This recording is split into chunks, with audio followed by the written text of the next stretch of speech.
नमस्ते।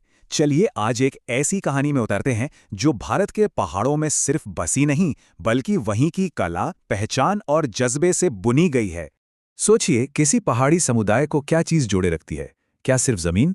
नहीं, असल में वो हुनर और परंपराएं होती हैं जो एक पीढ़ी से दूसरी पीढ़ी तक उनकी पहचान बनाती हैं। और आज हम यही देखने वाले हैं। बात सिर्फ जमीन की नहीं है, बल्कि उस जमीन से जो कला पैदा होती है उसकी है। आज हम एक ऐसे ही समुदाय की बात कर रहे हैं जिनकी कलाकारी ने, आप कह सकते हैं कि चुपचाप बिना किसी शोर के, एक पूरे इलाके की इकोनॉमी और कल्चर की रीढ़ बनकर काम किया सदियों तक। भले ही उनकी कहानी ज्यादातर अनसुनी ही रही। तो चलिए सीधे कहानी में उतरते हैं। ये कहानी है डुमना महाशा समुदाय की। पहाड़ों के वो गुमनाम कारीगर जो असल में इस इलाके की नींव थे। सोचिए, एक ऐसा जमाना जब फैक्ट्रियां नहीं थी, तब सदियों तक यही वो लोग थे जो पहाड़ी राज्यों के लिए सब कुछ थे। इंजीनियर, म्यूजिशियन और हर जरूरी चीज सप्लाई करने वाले। मतलब खेती के औजारों से लेकर त्योहारों में बजने वाले ढोल तक, सब कुछ यही समुदाय बनाता था। तो सवाल ये उठता है कि उनकी पहचान और ये जो जबरदस्त हुनर था, इसकी जड़ें कहाँ थीं? इसका जवाब मजे की बात है उनके नाम में ही छिपा है। ये जो शब्द है डुमना, ये डोम या डोम्ब से जुड़ा है। और ये भारत के सबसे पुराने कारीगर समुदायों में से एक हैं, जो खास तौर पर बांस और लकड़ी के काम में माहिर थे। तो ये नाम ही उनकी कला की गहरी जड़ों की कहानी कहता है। और फिर आता है महाशा। ये एक सम्मान वाला टाइटल है, जिसका मतलब है महान या श्रेष्ठ। इसे बाद में आर्य समाज सुधार आंदोलन के असर से अपनाया गया। ये सिर्फ एक नाम बदलना नहीं था, बल्कि अपने सम्मान को वापस पाने और पूरे समुदाय को एक साथ लाने का एक बहुत बड़ा कदम था। तो इनके हुनर के 3 मेन पिलर्स थे। पहला, टोकरी बनाना। मतलब बांस से वो मजबूत किल्तू बनाते थे जो खेती से लेकर घर के काम तक हर जगह जरूरी थे। दूसरा था संगीत। कोई भी त्योहार हो, मंदिर का कोई कार्यक्रम हो, इनके ढोल नगाड़ों के बिना अधूरा था। और तीसरा, खेती में मदद। खेती के औजार, अनाज रखने के बड़े बड़े कंटेनर, सब यही बनाते थे। मतलब किसानों के लिए तो एकदम जरूरी थे। तो ये सिर्फ आर्ट नहीं था, ये पहाड़ी जिंदगी की लाइफलाइन थी। लेकिन देखिए, इतना हुनर और इतना बड़ा योगदान होने के बाद भी इनकी कहानी चुनौतियों से भरी थी। बहुत जल्द इन्हें अपनी पहचान और सम्मान के लिए एक लंबा संघर्ष करना पड़ा। अगर हम इनकी यात्रा को देखें तो सदियों तक तो ये पहाड़ी राज्यों की आर्थिक और सामाजिक रीढ़ की हड्डी थे।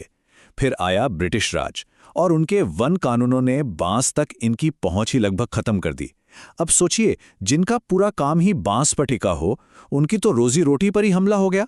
और फिर 20वीं सदी की शुरुआत में समाज सुधारकों ने इनके हक की आवाज उठाई और इसी के बाद महाशा पहचान को अपनाया गया। मतलब बाहरी दबाव ने आर्थिक तंगी पैदा की और उसी तंगी से अपने हक के लिए एक बड़ा आंदोलन खड़ा हुआ। ये एक तरह की दोहरी लड़ाई थी। एक तरफ सामाजिक भेदभाव और दूसरी तरफ आर्थिक तंगी। उनकी जो सहनशीलता है, उनका जो जज्बा है, वो इन्हीं बड़ी बड़ी मुश्किलों का सामना करके ही बना है। और सम्मान के लिए यही जो संघर्ष था, उसी ने आज के दौर में एक जबरदस्त बदलाव की नींव रखी। अब ये जो बदलाव है वो वाकई कमाल का है। देखिए, कहाँ पारंपरिक काम थे जैसे टोकरी बनाना या संगीत बजाना, और कहाँ आज के मॉडर्न प्रोफेशंस हैं। जो पीढ़ियां पहले टोकरी बुनकर या लोक संगीतकार थीं, आज उन्हीं परिवारों से सरकारी अफसर, टीचर और यहाँ तक कि नेता भी निकल रहे हैं। ये एक पूरी सदी की तरक्की है। और ये सिर्फ कहने की बात नहीं है, आंकड़े भी यही दिखाते हैं। सरकारी नौकरियों, शिक्षा के क्षेत्र में और डिफेंस सर्विसेज में इस समुदाय की भागीदारी बहुत तेजी से बढ़ी है। इससे साफ पता चलता है कि इन्होंने शिक्षा को कितनी अहमियत दी।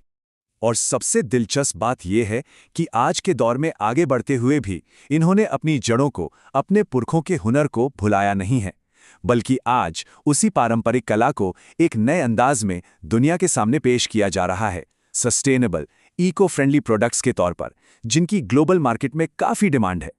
तो ये जो पूरी यात्रा है, ये अपने आप में सहनशीलता और गर्व की एक बहुत बड़ी विरासत बन जाती है। दुमना महाशा की कहानी हमें एक बहुत जरूरी बात सिखाती है। वो ये कि सच्चा हुनर कभी पुराना नहीं होता, और अगर हिम्मत हो तो एक पूरा समुदाय अपनी किस्मत को नए सिरे से लिख सकता है। ये कहानी है हुनर की, एकता की और वक्त के साथ बदलने की ताकत की। तो सोचिए, ऐसे और कितने ही गुमनाम इतिहास हैं जो हमारी आज की दुनिया को आकार देते हैं।